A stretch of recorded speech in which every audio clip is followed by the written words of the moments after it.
Welcome back to The Price of Business. I am your host, Kevin Price, talking to you about you and your business. I tell you, it's your business to be aware of what's happening out there in the healthcare front. And we're doing a series starting really immediately where we're going to be talking about some of the challenges facing business owners out there when it comes to Obamacare and navigating through this process. And we're going to be working with some folks with a company called USI who are going to be providing a lot of that content. Todd Randolph and Kevin Scroggins, they are both with that organization. Kevin, why don't we start off with you? Kind of tell us a little bit about your role there at USI and give USI's elevator speech.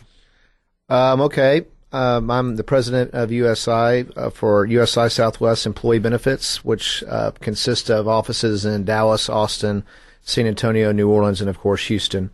My role there is to consistently monitor our clients and make sure that the model that we have in place is allowing them to navigate through the headwinds around healthcare reform.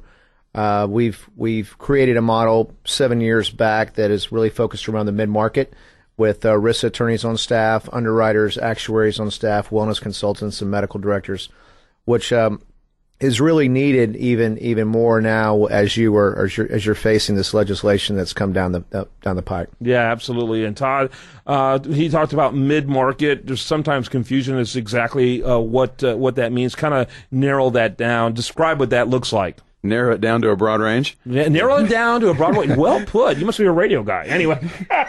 we look at mid-market as about 100 employees to 150 up to about 3,000. Okay. Well, okay. So there's a pretty big mid-market there, huh, Kevin? Yeah, and that's really where you think about it. The Fortune 100 companies would want that expertise around having the risk attorneys and medical directors and underwriters, but the mid-market companies are needing that expertise just as much as the Fortune 100. Yeah, and you're dealing a lot with the clients on a macro level with the firm, Kevin, and you're getting a lot of feedback about the healthcare situation. Talk a little bit about what you're seeing. Well, the biggest challenge now is that it consistently changing. We once we get our arms around it. For example, with the employer mandates, which were supposed to go in effect 1/1/2014, we had to do massive actuarial analysis around getting plans to become affordable, making sure that they're meeting the minimum standards. And as I'm sure you know, with the eligibility changes of hourlies from 40 hours down to 30 hours, there were a lot of companies who had member definitions of 40 hours. When you bring it down to 30 hours a week, they were picking up massive participation. So we had to reevaluate and do actuarial analysis and go negotiate those terms and conditions with the carriers. Then all of a sudden that stopped, and they moved it to 1/1/2015. So wow. All the efforts that were associated with that were pretty much null and void for a year. And I guess there's a certain amount of anticipation that the rules might change. Not only will they be, go out later, but the rules can change. But people I don't think understand is that even though it was a massive, detailed piece of legislation that nobody read, if you listen to Nancy Pelosi, nobody read this thing. But in spite of how massive and detailed it is, it's still subject to interpretation by the agency in charge of that. And so all the effort you did was based on what it was before.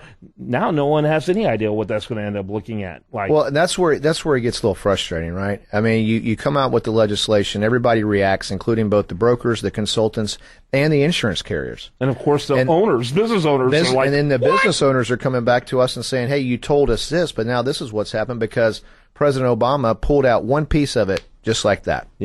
Yeah, just like that. And so there becomes a hope that more will get pulled. There's hope that will actually not only be pulled but change. And, hope and change. It's not a coincidence. But anyway, yeah, I call it hopeless change. But anyway, Todd, you're in a more tactical role. You're actually working directly with a lot of these business owners and employers. What are you hearing? And that's, one of the things, and we talk about every day is, employers today, when they look at healthcare, do they make a decision? Do they not make a decision?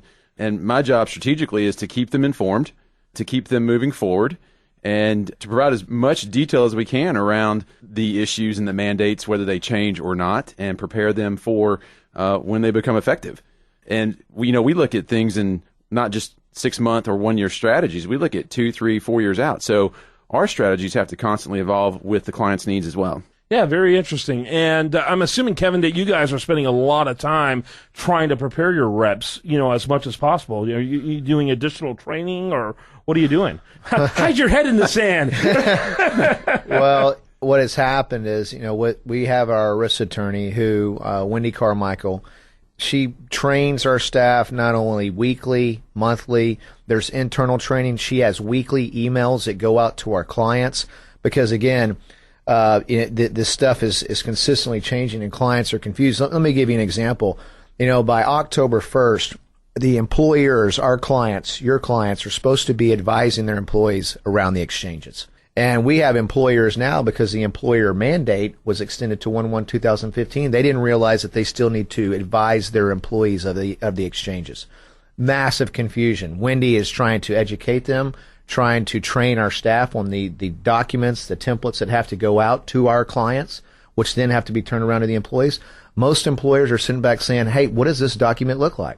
So training not only internally with our clients, with our staff, but also getting that out to our clients has become a challenge. Yeah, absolutely. And talking about these changes going on in healthcare, and we're going to be monitoring it with our friends here from USI Southwest, and we have Kevin Scroggins and Todd Randolph as we talk about that type of thing. The number one concern, Todd, when you're talking to people about the change, what's the number one concern that you hear? And do you hear employers saying, you know what, I might have to just get rid of a bunch of my employees in order to figure out how to get in compliance? I might have to, try to look towards getting below 50 and farm out the rest through consultants. Do you hear that type of thing? It is a big concern. Not just saying, do we keep benefits? Do we not keep benefits? In Houston, it's a very competitive market. It's also about understanding what the total impact to the organization is. So if they drop their benefits, what happens to their employees? Do they leave? Do they go somewhere else? What's the impact to the employer from a cost perspective, from a tax perspective, raising employee salaries so that they can go to the exchange? There's a lot of different impacts that happen just because they think they want to drop benefits. There's a lot of other considerations that have to happen. Yeah, I think we're looking more and more European in the way we conduct our economy. I can see Cobra go from a couple of years to, until you get your next job, however long that is, and the business will still have to pay half. It's getting more and more bizarre. Kevin? Well, I think... I better be quiet. Liberal congressmen are like going, that's a brilliant idea. I think that employers are considering every single option. We've seen recently what happened with UPS in the news.